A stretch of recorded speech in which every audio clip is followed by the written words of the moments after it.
FAST is often referred to as the new cable because it is a very cable-like experience. A lot of FASTs have channel guides, and people watch it, in a linear fashion. We spend a lot of time, in the industry parsing and thinking about all of the ways that we get television to viewers. But when our viewers sit down on their couches, to them it's just television. So really, FAST is just another way that people watch television today. And the truth is that cable has been training viewers for FAST for years. If you look at the program guide today, cable channels run blocks of content for hours on end. And so a lot of FAST, which is single IP channels, is very familiar to viewers. It is content that they want to watch. It's content that they understand and that they really enjoy. So is there anything beyond that familiarity that makes FAST so appealing? Or is it really just that nature that it just feels natural? So I think the natural thing is big, but when we think about what really draws and is pushing FAST forward, it's threefold. It's value, it's simplicity, and it's variety. It's in the name, free ad-supported streaming, right? The value is really important. People understand the value proposition of ad-supported content. And if we look at all of the prices of all of the streaming services, subscription services, today going up, value is not unimportant. But really, value is just the undergirding of what supports what's really important, and that is variety and simplicity.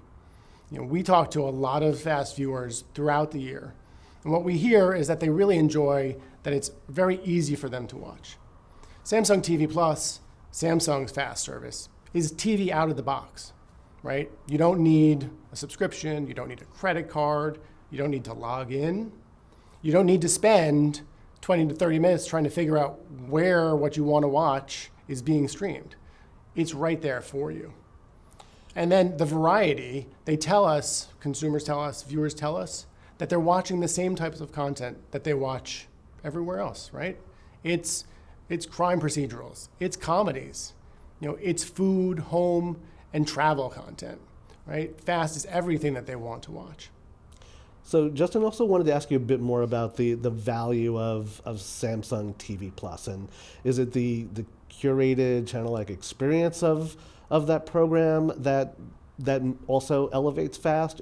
Are there other attributes to Samsung TV Plus that we should know about? Yeah, I think it's a little bit of both.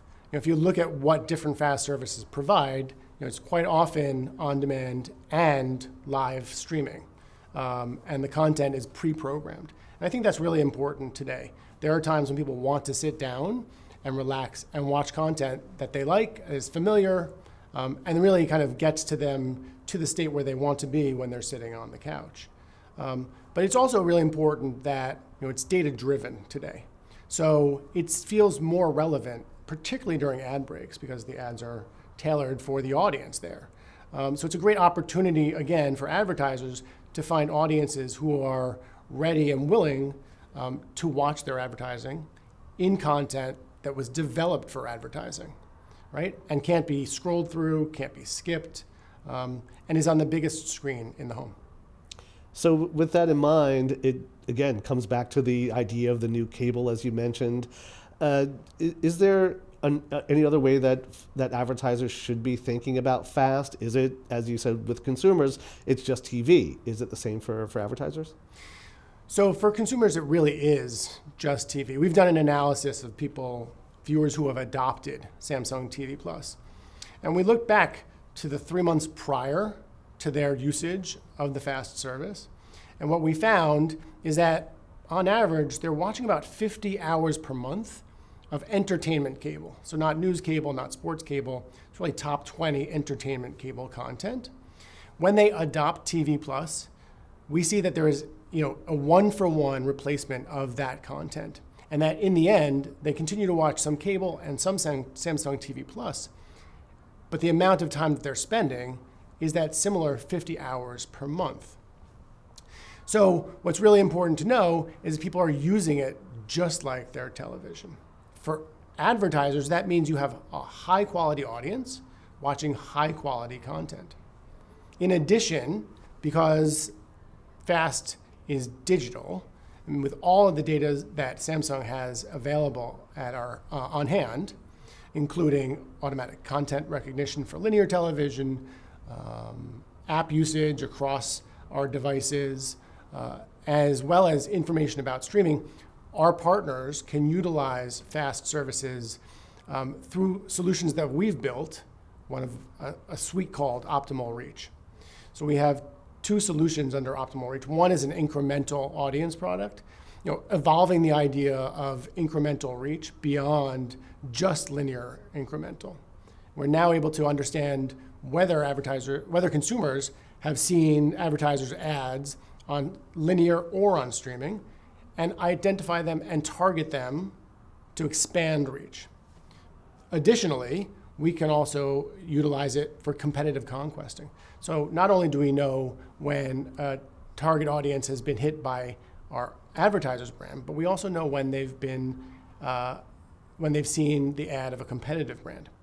And if they have not seen our advertiser or our client's brand, then we can reach them to expand the reach in a meaningful way, because share of wallet begins with share of voice.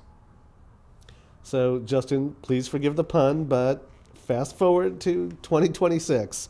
What's the headline? What's the story? And how do you think things are going to look different then as opposed to today? Well, fast forward 2026 is really not that far away, is it? But I think if we're thinking about FAST for 2026, we're thinking about personalized, programmed, and ready for prime time. So personalized content utilizing AI and machine learning to surface the content that people want to be watching. Programmed. At our new fronts this year, we announced the launch of the Samsung Television Network, which is a FAST network that brings high quality content to them on a pre-programmed basis. And then ready for prime time, it's going to be live. We've got our first foray into live content, streaming some of the Jonas Brothers reunion tour this year, and I think you're going to see a lot more live content, pulling in unique fan bases, allowing advertisers to reach them in the moment in a really engaged content.